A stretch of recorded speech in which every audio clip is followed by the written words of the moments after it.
right, here I am up underneath the back end of Dreamboat. My goal is to get all of the bolts that hold on this big pan out so we can take the tanks down, figure out if we either need to replace this tank or exactly what we need to do. And then I'm going to figure out what we need to make sure we get the pan bolted back up. I have broken several bolts. I'm hoping once the pan's out, I should be able to take the rest of the bolt out and put back a fresh one, but time will tell on that. I think I'm up to 10 bolts out, 4 of which the head's sheared clean off. How's it going? Actually doing better than you'd think. Fortunately, the hardest place to get to, the back edge of this, the bolts are coming out the easiest. So oh, good. I'm wedged in here, but at least the bolts are coming out. All the bolts are out. One side's dropped down. I'm just going to give it a shake, and I'm hoping the rest of it drops down. I'll have to do a little bit of work to get it back in shape to put it back in though. Final score, 17 of them. Broke the heads off 4. What we have here is one very gray and dusty gray tank. Ever find yourself dreading something but also kind of excited about it at the same time?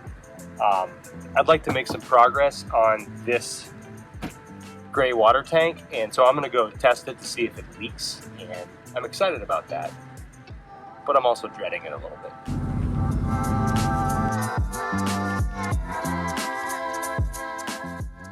As I wash this tank, I don't see any signs of trouble.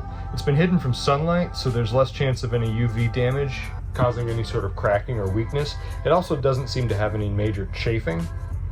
Pretty excited.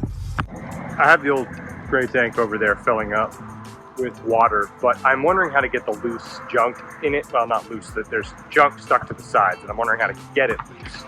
I'm pretty optimistic about that gray water tank. Now, it's leaking a little bit, but it's leaking around the inlet pipe, which just requires a new hose clamp to stop that leak. So it sat there all night. It's barely lost any water at all, and I don't see any signs of cracking, no chafing, no damage at all. We can put that in, and the best news is we won't have to spend any money on another one. All right, so I just ran my idea of putting rocks in this tank by Shauna, and I got a bit of a look. Turns out I think it was a stupid idea. She didn't actually say anything, but you know, you can tell. Let's start with that. It's not a potable water tank, so it doesn't have to be immaculate. But let's start with some soap. You blasted right through the glove, broke it.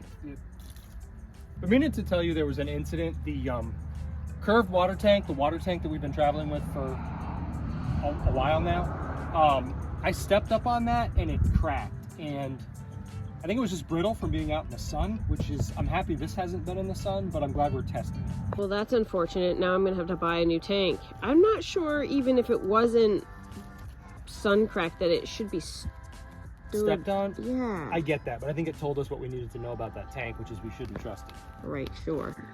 Over the last few days, I've been working out a safari rack design to hold these gas cans made out of 80/20 aluminum stock. And I think I'm pretty happy with how this is. I think it's pretty stable right now. It does, I think, need another attachment point, and I need to finish a few things to make sure the gas cans are properly secured. I want to say secured for travel, not secured for theft. Right now, my goal isn't to secure them from theft so much, because really, Dreamboat isn't out of our sight very much, but I do want to secure them for travel in case we have to move. One of my goals was to keep the cans very close to the body, in part so that there's not a lot of weight really far back, and in part so they don't drag, say, on a steep incline. I think the last step will be to add some aluminum angle so that the bottoms of the cans can't slide forward and backward on the 80/20. A strap will hold them down in, and it should keep them stable based on the way I've been secured so far. I've tried to keep most of the attachment mechanics as part of this steel here, which is part of the hitch, and it's welded to the frame. And my hope in doing that was I wouldn't have to make any modifications to the existing bumper. This is aluminum cargo L-track, and I've used it in many of our projects, including the DIY truck bed slide. The aluminum L-track is highly customizable with different attachment points for different applications. My preference would be to use stainless on the whole thing because I will see some rusting, but I did have these bolts already, so I just used them. I really like the look at this. I like the cargo track. I like how minimalist and low profile it is. The problem is that I think it needs more structure. My inclination is that it has to hold a human, because I will want to like climb up to access and be able to service my lighting and that kind of stuff. But I think this is great. It looks good. It's low profile. I really like this track. That stuff's versatile. I can leave a link to that in the description box below. What did you say? I said, holy heck, did you see that? I just put it in, pumped the gas, and he rolled over like the beautiful beast he is. You know, I didn't think I heard you say heck, but yeah, no, I saw it.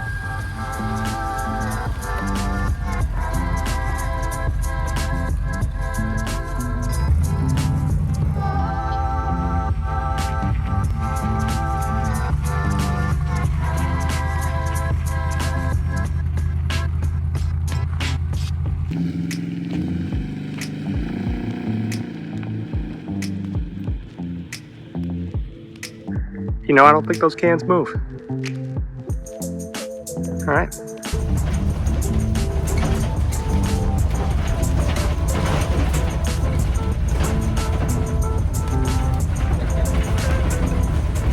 All right, rattle test, take one.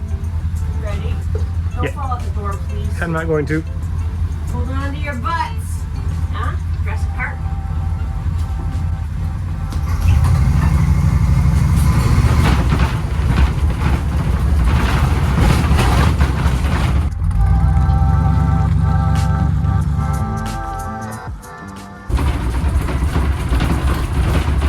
Unsecured counter, unsecured cabinet doors. So I think we're going to need to do some, I suspect we need to do magnet closures. Yep. Well, they didn't fall off. I went a good bit up the road. I mean, I wasn't going fast. Mile out, mile back. It's too washboardy for me to like. The washboards are good because it's a good test. So they move a little and they've walked a little bit on there, but that's this distance here. There's going to be a little bit of angle there to stop them from moving. I think it's a pretty good test, truthfully. Yeah. I got to tighten the attachment bolts now, and I got to add that third one that I want to. And I really want you to use Loctite as you reassemble. Yep. Absolutely. That's pretty key with 80/20. I feel like we've Made progress? made some progress.